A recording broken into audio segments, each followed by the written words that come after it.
कांग्रेस में 144 सीटों पर प्रत्याशी की घोषणा के होते ही बधाई देने का सिलसिला देखने को मिल रहा है और इसी के दौरान प्रदेश कांग्रेस मीडिया विभाग के उपाध्यक्ष संतोष सिंह गौतम ने एमपी न्यूज से खास बातचीत में दावा किया कि इस बार कांग्रेस सरकार बनाएगी। देखिए खास रिपोर्ट। मध्य प्रदेश में आगामी चुनाव की हलचल तेज हो गई है। हमारे साथ में मीडिया विभाग के उपाध्यक्ष संतोष गौतम जी, आइए जानते हैं उनसे इंदौर और उज्जैन विभाग की भी जिम्मेदारी है, साथ ही प्रदेश को भी देखना। आइए बात करते हैं उन्हीं से और पूछते हैं कैसी है प्लानिंग और क्या है विज़न।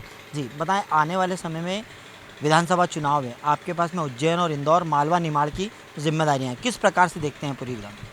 देखिए, भारतीय जनता पार्टी के मुकाबले इस बार कांग्रेस की तैयारियां बेहद अच्छी हैं। हमने जिस प्रकार से अपना बूथ मैनेजमेंट किया, जिस प्रकार से हमने अपने बीएलए तैयार किए हैं, मैं समझता हूं भारतीय जनता पार्टी का अभी तक का जो ये मिथ था कि बहुत अच्छा उनका चुनावी प्रबंधन होता है, बूथों तक उनकी तैयारियां होती है, पन्ना प्रबंधन रहते हैं, ये सब प्रबंधन इस बार कांग्रेस के उनके मुकाबले बेहद अच्छे हैं और कांग्रेस पार्टी निश्चित रूप से मालवा निमाड़ में भी पहले से भी अच्छा प्रदर्शन करेगी और निश्चित रूप से 150 से अधिक सीटों के साथ हमारी सरकार बनने वाली। अच्छा, जो टिकट डिक्लेरेशन हुआ है, 144 सीटों का भी घोषणा हुई है, उसमें कहीं कहीं सीटों पर कांटे की टक्कर भी दिखाई जा रही है, तो उन कांटे की टक्करों को कितना चुनौतीपूर्ण तरीके से लेगी कांग्रेस? देखिए, निश्चित ही कांग्रेस पार्टी हर चुनाव को चुनौतीपूर्ण मानती है और कांटे की टक्कर जिन जिन सीटों पर है हमारी, वहाँ पे हम समझते हैं कि हमारे पास जो सबसे बेहतरीन विकल्प उपलब्ध था, हमने उनको अपने उम्मीदवार के रूप में घोषित किया है। और निश्चित रूप से भारतीय जनता पार्टी के जो बड़े बड़े नेता हैं, जो दिल्ली से आए हैं या जो पहले मंत्री रह चुके हैं, केंद्रीय मंत्री रह चुके हैं या राष्ट्रीय पदाधिकारी रह चुके हैं,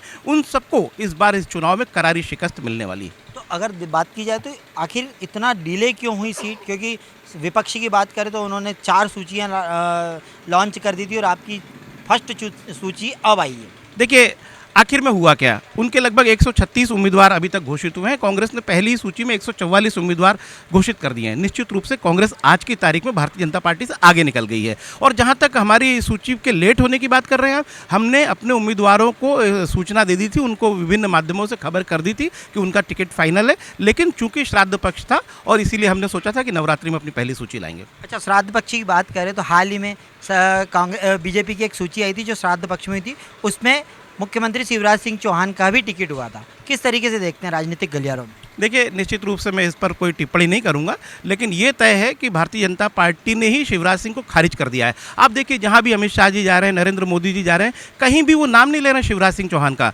और इवन उन्होंने लाडली बहना तक का नाम नहीं लिया किसी भी योजना में, जबकि उनकी फ्लैगशिप योजना बता रहे थे शिवराज सिंह चौहान। तो निश्चित रूप से भारतीय जनता पार्टी ने जिस प्रकार से शिवराज सिंह को हाशिए पर डाल दिया और ये कहा है कि हमारा चेहरा कोई और नहीं बल्कि कमल का फूल है, इसी से परिणाम समझ में आ सकता है। अच्छा, इंदौर में बात की जाए, 9 विधानसभाएं हैं, 9 विधानसभाओं से कितनी सीट कांग्रेस जीत रही है?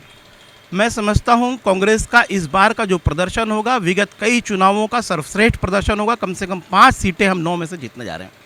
बहुत बहुत। तो ये तो हमारे साथ में संतोष गौतम जी, जिन्होंने कहा इंदौर की बात की जाए तो 9 में से 5 कांग्रेस के खाते में आएगी, साथ ही मालवा निमाड़ में भी अच्छा देखने को मिलेगा। मुझे इजाज़त दीजिए। कैमरा पर्सन अरुण यादव के साथ राकेश राठौर, एमपी न्यूज़ इंदौर।